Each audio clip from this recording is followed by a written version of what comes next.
Now, when you have a player the caliber of Giannis Antetokounmpo, and this is no ordinary caliber player, this is a player who is currently top 3 in today's NBA, and not too long ago, he was just honored as one of the 75 greatest players in NBA history. So when this guy comes out and he publicly verifies, or he publicly says that he's open-minded about his future with his current team, the Milwaukee Bucks, I would encourage most teams in the NBA to pick up their phone, hit their front line, and see whatever they need to get a player like Giannis Antetokounmpo, even if it means an obsessive amount of draft capital, or even if it means coming off one of your most young, promising pieces with a bunch of potential. I would encourage most teams in the NBA to do that, but there are a select few that I think they will be better off from breaking up their core, breaking up their team and their synergy for a player like Giannis Antetokounmpo. And the team that I want to be looking at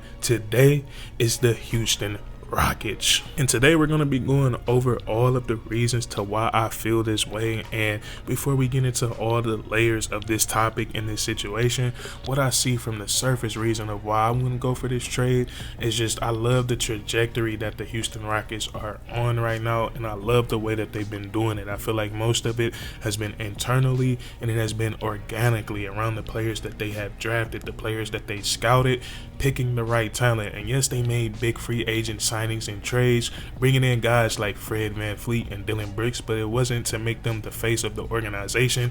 It was to help those guys who they believe are going to become the face of the organization right now.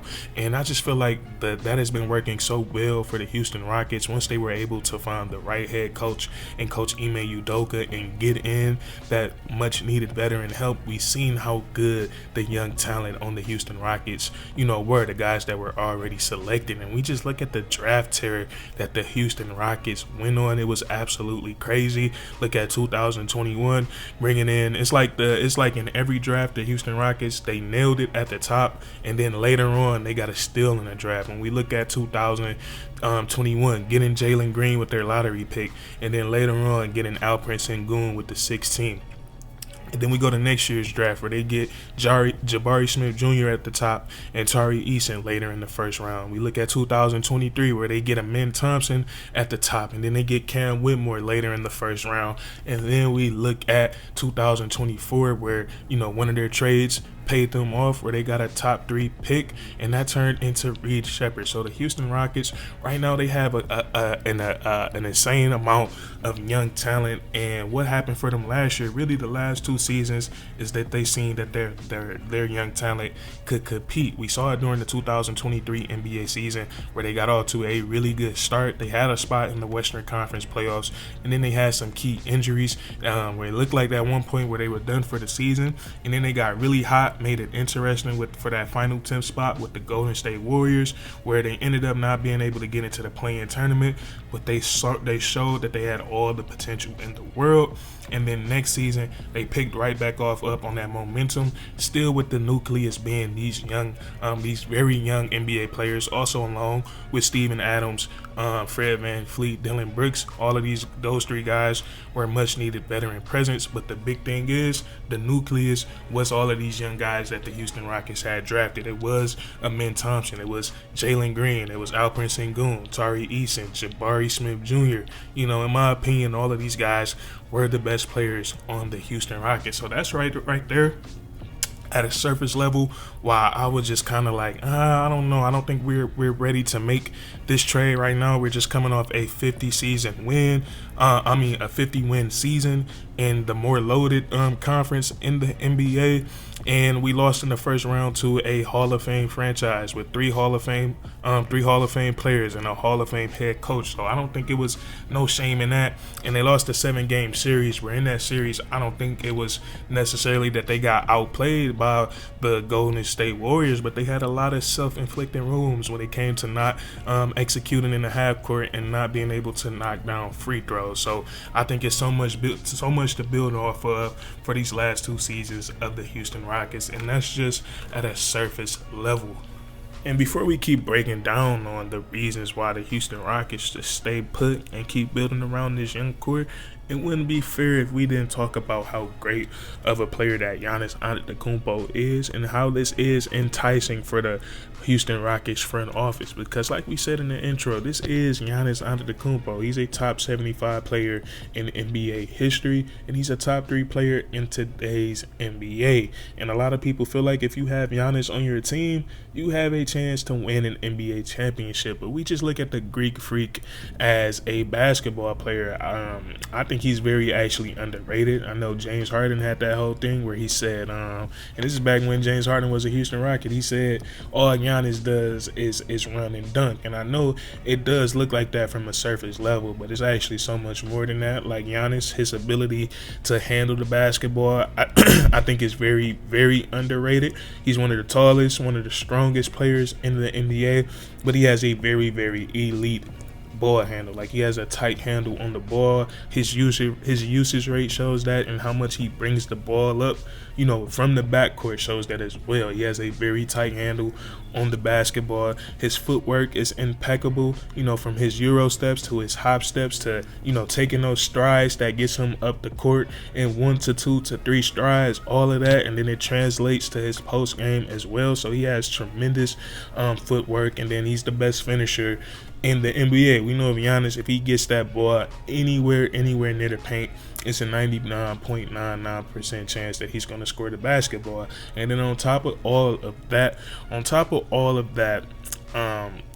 what you get with Giannis Antetokounmpo is that you get an elite two-way ball player. And I think Giannis Antetokounmpo, under his belt, I want to say he has 2 Defensive Player of the Year awards, if I'm not mistaken. But he's a guy that you can play at the 4 or the 5. He's an elite help defender, an outstanding on-ball defender as well, and then he's securing boards. So we know Giannis, as a basketball player, you're getting something so special, so elite. We look at Giannis Antetokounmpo's character, look at the basketball player that he was when he came into the NBA, and look at who he is right now. I think that says enough about him right there, and the type of player that you're gonna be getting. And then you just look at Giannis in his last playoff series. He averaged 35 points and 15 rebounds. So we all know Giannis Antetokounmpo is very special. But with all of that being said, with Giannis being that great, with me believing he's a top 3 player in today's NBA, I'm still loving all of the potential of the young talent on the Houston Rockets. And we look at these young guys, man, like Jalen Green and Alperen Şengün. They're the elder men when it comes to the young core on this team. And they're just 23 years of age, 23 years of age. And I don't know what it is about today's time, but it seems like everything in life is expected to be a lot more accelerated. I don't know what it is, but these guys are just so young. In the season that they just came off of, they won 50 plus games, and they took a prime Stephen Curry to 7 games. I think that's very impressive, and that's something that I would be so excited to build on with the players that I already got. And what's so crazy about the Houston Rockets is that I can go through so many young players on this team and talk about how they have legit crazy potential that they have showcased to us. And we look at Amen Thompson. Amen Thompson has become one of the most popular basketball players in the world. We look at Amen Thompson. The first thing that I really loved about him, his rookie season, it seemed like no matter what role Coach Ime Udoka put him in, he shined and succeeded in that role. When we look at him, whether he was coming off the bench, whether he was in the starting lineup, whether he had to play center, whether he had to bring the ball up, no matter what it was that Coach asked him to do, he shined in that role, and he carried that over into next season. This season it was the same thing, just a steady arrow going up of growth for Amen Thompson. He started the year as a bench player and finished it as a starter, and considered to be one of the best players on the basketball court, that had a series with guys like Jimmy Butler, that had Draymond Green in this series, Stephen Curry. Amen Thompson, he was a player that everyone was talking about because of his great play. So they have a guy with elite potential in him. We look at Alperen Şengün, who had an outstanding year for the point that he's in his NBA career. 20 points per game, 10 rebounds per game, 5+ assists per game. He made the All-Star team for the first time, and if I had to guess, by the time those All-NBA teams comes out, he's going to be on an All-NBA team this year. So it's a special year for Alperen Şengün, and listening to him talk in interviews, he's still hungry and he still wants to continue to get better. Once again, this guy is just 23 years of age, putting up those crazy numbers, making the All-Star game, and probably going to make an All-NBA team. And we have Jalen Green, who had a borderline All-Star season. Despite the terrible outing that he had in the NBA playoffs, it still was an outstanding regular season for Jalen Green given the circumstances. When we look at him being the leading scorer on the team that won 50+ games this year in the Western Conference, that's something to be proud of. That's something to build off of. And Jalen Green, like I said, I know the stock on him is really low right now because what we seen in the playoffs was it was hard to watch because we know what he's capable of. And that's another thing that, it's going to sound crazy, but that's another thing I would be excited about, because I feel like what we saw from Jalen Green in the playoffs, and I'm not saying it wasn't bad, it was very bad, but I thought it was something that it had nothing to do with his basketball capabilities, but something to do with whatever his mindset was. So I think that's something that they need to explore. But the basketball talent is definitely there. A ton of basketball talent. I'm talking about potentially could lead the NBA and scoring one day, doing it efficiently. He just needs to start believing in himself and becoming more consistent. And then the same thing, we keep looking down this Houston Rockets roster. We look at Jabari Smith Jr. And Jabari Smith Jr. is a guy who I thought, who I would have loved to see. I wanted to see him see the court some more in that playoff series against the Golden State Warriors. When we look at his size, his athleticism, his ability to guard multiple defenders, and then his very soft touch on his jump shot. But I like Jabari Smith Jr. I love his floor and his ceiling a lot, because at worst, with Jabari Smith Jr., you're going to get one of the best three-point shooters in the NBA with a ton of size that can rebound at a high level, defend at a high level, and guard multiple positions. Same thing with Tari Eason. Tari Eason has elite potential to be he has the potential to be one of the best defenders in this league. When we look at all the things he can do on the defensive side of the ball, his ability to rebound the basketball, his ability to be a nuisance, and then offensively, he's just a guy that knows how to be in the right spot at the right time. He can knock down an open jump shot.